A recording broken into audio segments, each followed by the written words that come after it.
Gracias por visitar nuestro sitio. Nosotros les vamos a presentar la experimentación para producir, extraer, purificar enzima amilasa a partir de Saccharomyces cerevisiae. Y pues obviamente, como bien lo dice el título, nuestro objetivo general pues es la producción, la extracción y la purificación de nuestra alfa-amila a partir del microorganismo Saccharomyces cerevisiae. Y pues ya como objetivos particulares, nosotros vamos a realizar las pruebas cuantitativas para determinar la actividad enzimática, además de realizar una extracción de nuestra enzima de interés a partir de un caldo de cultivo, y posteriormente pues vamos a concentrar, cuantificar la enzima mediante el método de Bradford, y además vamos a determinar la actividad enzimática a partir de la metodología de Miller, o como comúnmente es conocido, a partir del método de DNS. Además vamos a realizar una diálisis a partir de nuestro resuspendido enzimático. Una proteína es una sustancia orgánica nitrogenada muy compleja, en donde los polímeros lineales de sus unidades monoméricas son los aminoácidos unidos entre sí por enlaces peptídicos, las cuales se pueden plegar en diversas formas, y pues después de haberse plegado existe la parte de las formas tridimensionales, brindándoles diferentes funciones proteicas. Es decir que la función proteica de una proteína depende directamente de su forma tridimensional. Las proteínas son fácilmente alterables por el cambio de pH, la temperatura, los disolventes o la concentración de sustrato. La clasificación de las proteínas está determinada por las funciones de la proteína, como lo son su estructura y su tipo de funcionalidad. Aquí podemos observar la figura 1, en donde se establecen las características, y además podemos observar las funciones, y dependiendo de las formas tridimensionales pues se van a clasificar las funciones. Bueno, las proteínas desempeñan muchas funciones. Esta diversidad de funciones es posible gracias a la variedad de estructuras proteicas, como bien ya les había platicado. Las células contienen cientos de enzimas diferentes, que son proteínas importantes que dirigen casi todas las reacciones químicas del cuerpo humano.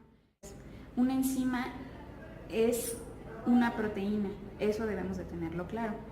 Ya en términos generales, la enzima es una biomolécula de naturaleza proteica con capacidad de acelerar la velocidad de reacción de un proceso hasta alcanzar un equilibrio térmico.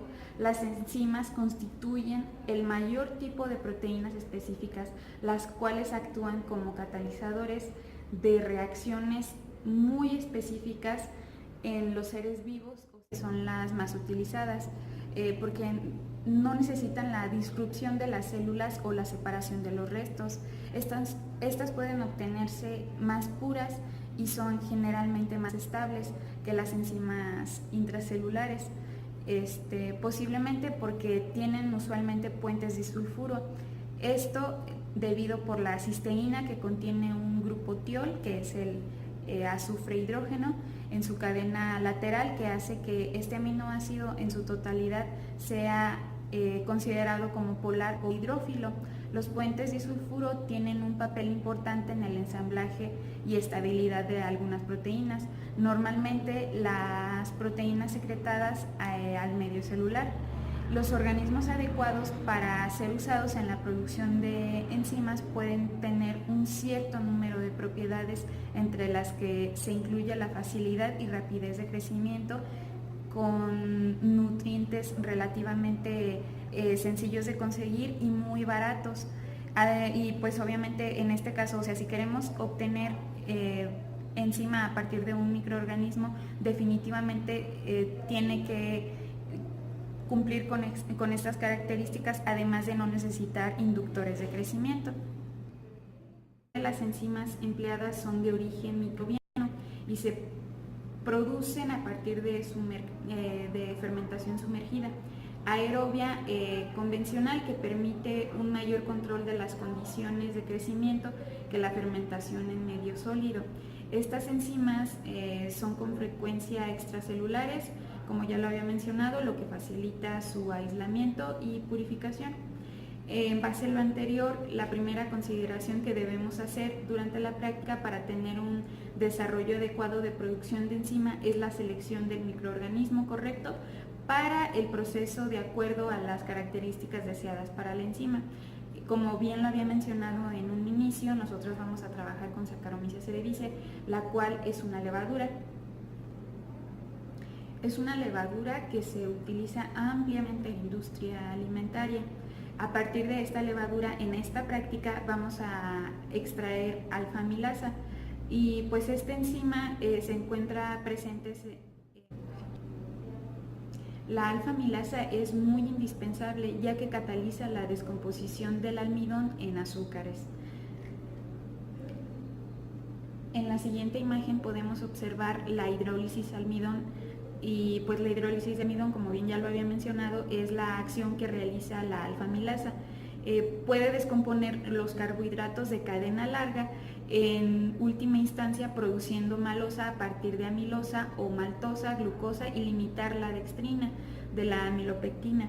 Las amilasas se producen por un amplio espectro de organismos, aunque cada fuente produce fenotipos bioquímicos que difieren de manera significativa en parámetros como el pH. También es importante mencionar que antes del estudio de una proteína es necesario que pues ésta se encuentre pura, es decir, que no tenga una contaminación con otras proteínas o otras sustancias celulares.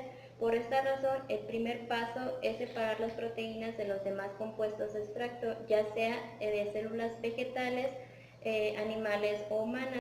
Y para eso pues se utilizan diversas técnicas y pues una de estas tenemos las diferentes técnicas en las que podemos hacer la disminución de la solubilidad. Tenemos lo que es la precipitación con sales, precipitación isoeléctrica, la precipitación añadiendo solventes y la precipitación con polímeros no iónicos. La precipitación por sales es una de las técnicas más utilizadas en la purificación de las enzimas. Esta técnica se basa en agregar altas concentraciones de sales en la solución en la que se encuentra la proteína para con ello producir su precipitación. La simplificada del mecanismo de insolubilización por salado está basado en el hecho de que la adición de sales elimina el agua de la proteína hidratada, dejando las regiones hidrofóbicas en libertad para combinarse intermolecularmente. Aquellas proteínas que presentan mayor número de regiones hidrofóbicas sobre su superficie forman agregados y precipitan más rápidamente que aquellas que presentan pocas regiones hidrofóbicas. Debido a esta propiedad, hay proteínas que pueden permanecer en solución a altas concentraciones de sal. El que más se utiliza en este proceso es el sulfato de amonio debido a su gran solubilidad, ausencia de efectos perjudiciales para la mayoría de las enzimas, no ser cara y en algunos casos por su efecto estabilizante de ciertas enzimas. Logrado eliminar la mayoría de las impurezas como otras proteínas, se procede a realizar la purificación. La mayoría de las impurezas ya han sido removidas, excepto aquellas que están relacionadas con la proteína de interés y que se encuentran en cantidades muy pequeñas.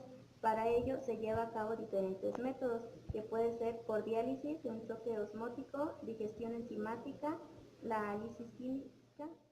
Utilizamos lo que fue la diálisis para la purificación de nuestras enzimas. Bueno, primero procedemos a realizar la metodología para la producción de alfa-amilosa, en la cual se encuentra desarrollada en el siguiente diagrama. Para la metodología para hacer la precipitación, también la podemos ver en este otro diagrama. Y la metodología para la purificación de enzimas está visto en este diagrama. Inoculada la levadura en medio de crecimiento, es decir, en caldo de dextrosa, esperamos 72 horas y la dejamos reposar a una temperatura de 28 grados centígrados para observar crecimiento. Posteriormente, al lapso del tiempo, se observa una turbidez en el matraz, lo que nos indica que sí existió el crecimiento del microorganismo.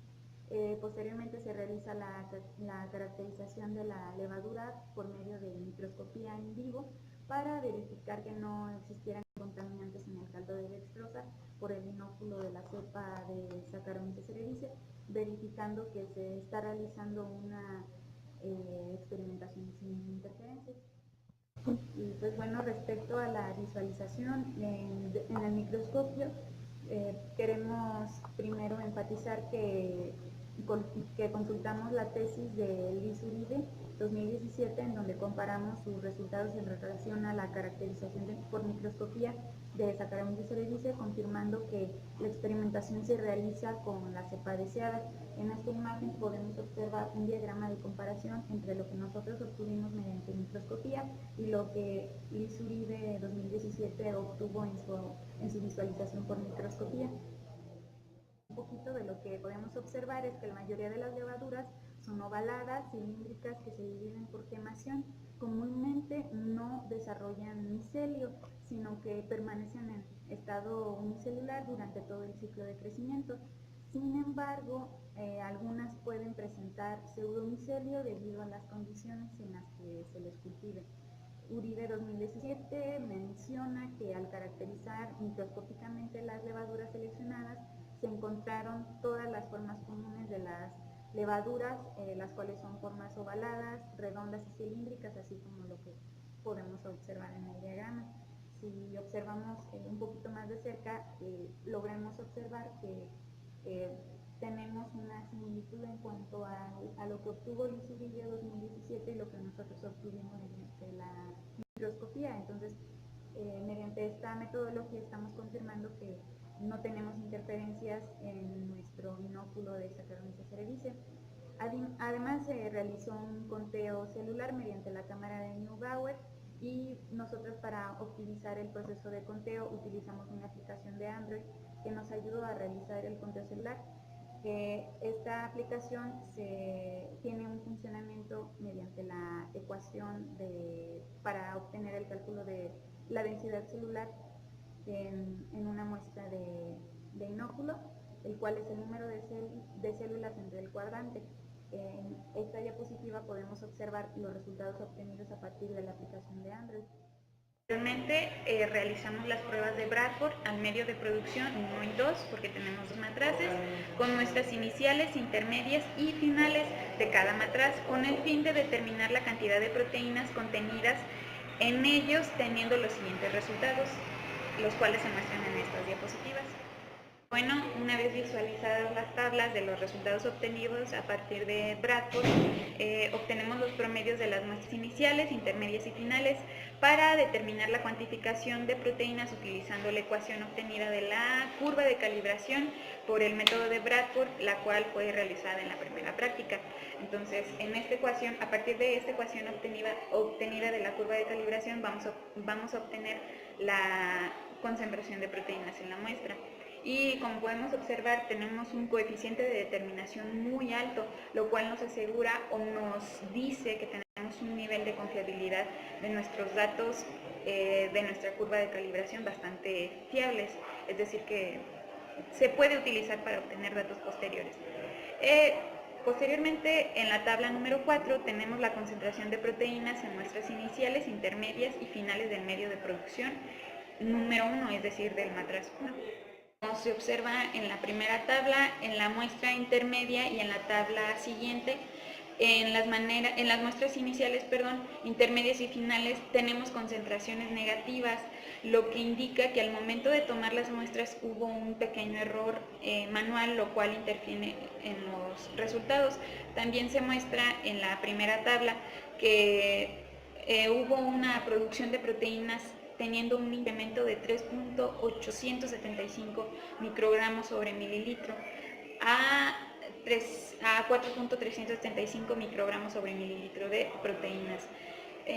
Después se llevó a cabo la determinación de azúcares reductores, que nos dice la actividad enzimática, por medio de la técnica DNS o método de Miller, al medio de producción o matraz 1 y 2, con muestras iniciales, intermedias y finales de cada matraz, teniendo los siguientes resultados, los cuales se muestran en esta tabla. Al igual que en la metodología anterior, se obtienen los promedios de las muestras iniciales, intermedias y finales para determinar la cuantificación de azúcares reductores utilizando la ecuación obtenida de la curva de calibración elaborada en la primera práctica. En esta diapositiva podemos observar la ecuación que se determinó en la curva de calibración, y como podemos observar es muy importante analizar el coeficiente de determinación para asegurar un nivel de confiabilidad de la curva patrón y de esta forma obtener resultados posteriores. Y pues bueno, en base a lo anterior, para realizar esta prueba cualitativa se tuvieron muestras del medio de producción, del sobrenadante y del resuspendido en buffer de fosfatos, además de tener un blanco en la muestra que fue con agua y una muestra negativa con saliva. Los resultados se encuentran en la siguiente tabla. Y pues bueno, después de haber observado la tabla de los resultados cualitativos, en base a Medina 2013, cuando se agrega una solución de yodo a una sustancia que contenga almidón, esta se tiñe de color azul violeta intenso, como lo vimos en lo que fue el blanco. Esto es debido a que los átomos de yodo se introducen en los espirales que son de la amilosa, dándole esta coloración. Y observando en la tabla siguiente, para el blanco tuvo una coloración el yodo resultó ser negativo, ya que de inmediato se tornó de un color amarillo, indicando una rápida actividad enzimática, según lo mencionado por Galvez et al. 2014. Para comprobar los resultados obtenidos en la prueba cualitativa, se realizó la prueba cuantitativa por el método de Bradford, esto haciéndolo por duplicado para una mayor confiabilidad en nuestros resultados obtenidos. Y pues bueno, en esta tabla se muestran los resultados obtenidos en la cuantificación de proteínas en la resuspensión, así como también la cuantificación de proteínas en el sobrenadante y en el medio. Y pues bueno, después de haber calculado los promedios de la primera y segunda corrida para la cuantificación de proteínas por el método Bradford, contenidas en el resuspendido, haciendo uso de la ecuación obtenida en la curva de calibración de proteínas de la práctica numérica. Ya para concluir, podemos decir que se logró hacer la producción, la extracción y la purificación de nuestra enzima alfa-amilasa a partir de Saccharomyces cerevisiae por fermentación líquida. Y mediante nuestros resultados podemos observar que sí se logró obtener una determinada cantidad de proteínas, y logramos observar también que mediante nuestra prueba cualitativa determinamos que sí tenemos actividad por parte de la enzima alfa-amilasa, la cual hidrolizó el almidón contenido en nuestra muestra de maicena, y pues eso gracias a nuestro indicador, que en este caso fue. Y pues se logró también determinar la actividad enzimática usando la técnica de cuantificación de azúcares reductores por DNS. Esto se realizó en el medio de producción. Posteriormente se lograron obtener cálculos en donde se determinaron las concentraciones, además de que se cuantificó la enzima mediante el método de Bradford en cada una de nuestras muestras obtenidas a lo largo de la experimentación. Esto, ya para finalizar, corroboramos de que nuestra alfa-amilasa se encuentra, una vez que ya tengamos inoculada la levadura en medio de crecimiento, es decir, en caldo de dextrosa, esperamos 72 horas y la dejamos reposar a una temperatura de 28 grados centígrados para observar crecimiento. Posteriormente, al lapso del tiempo, se observa una turbidez en el matraz, lo que nos indica que sí existió el crecimiento del microorganismo. Posteriormente se realiza la caracterización de la levadura por medio de microscopía in vivo para verificar que no existieran contaminantes en el caldo de dextrosa por el inóculo de la cepa de Saccharomyces cerevisiae, verificando que se está realizando una experimentación sin interferencias.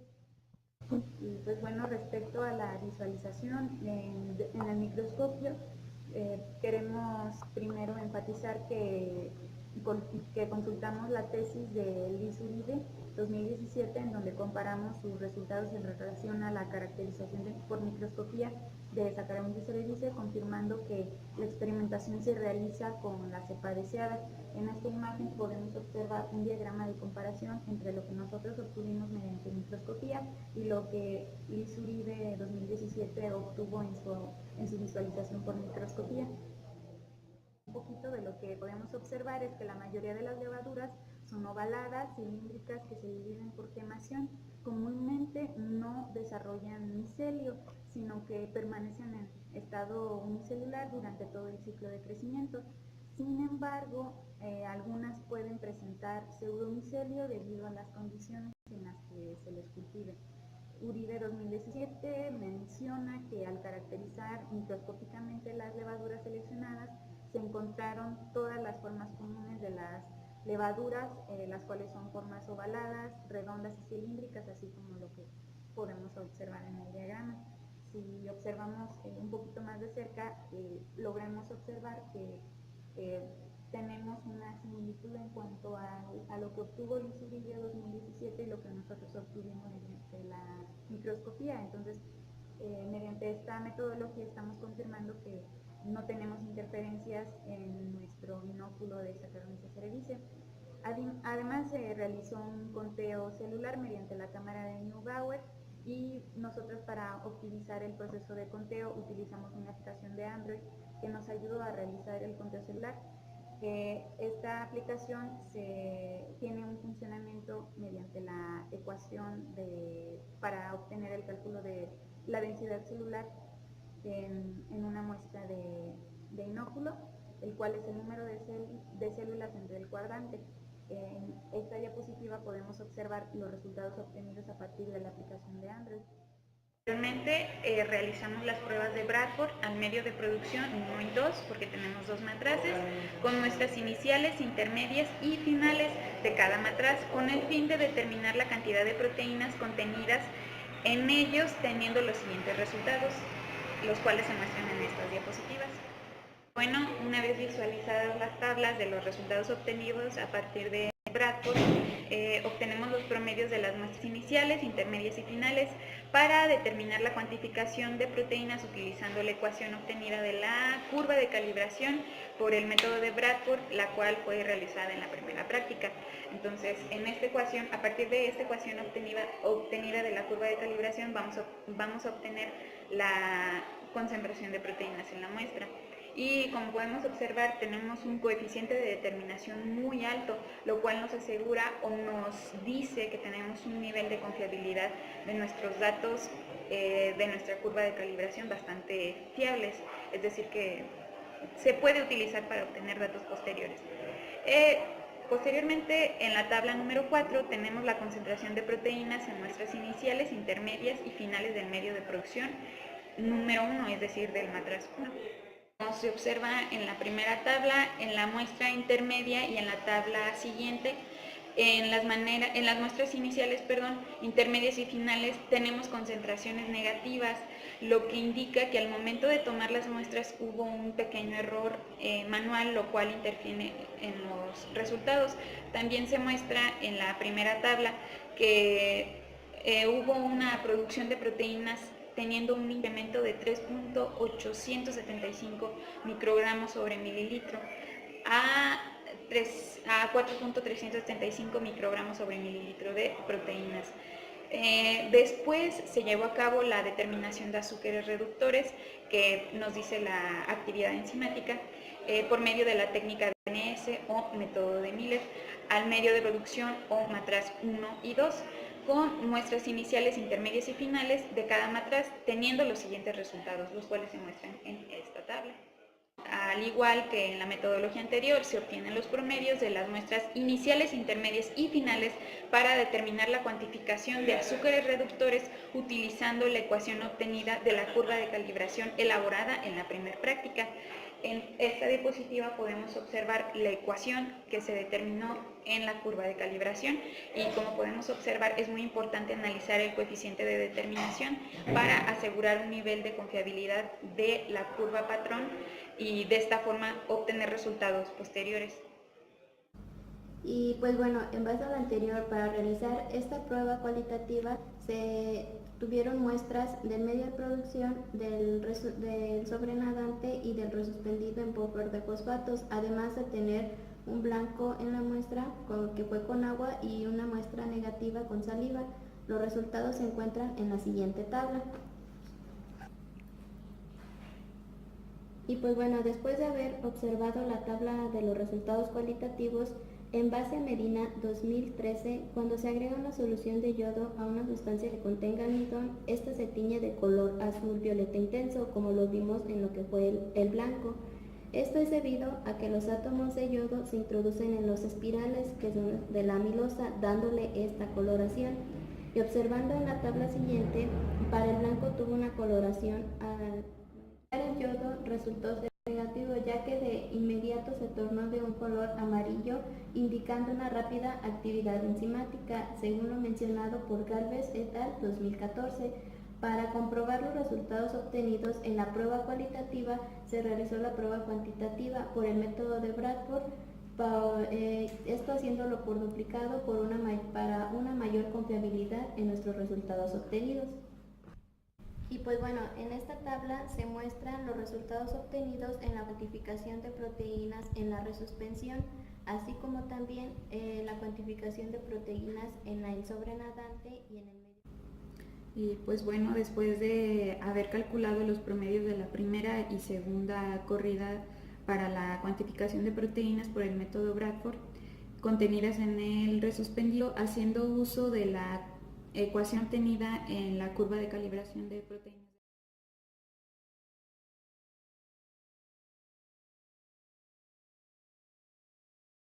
Para concluir, podemos decir que se logró hacer la producción, la extracción y la purificación de nuestra enzima alfa-amilasa a partir de Saccharomyces cerevisiae por fermentación líquida.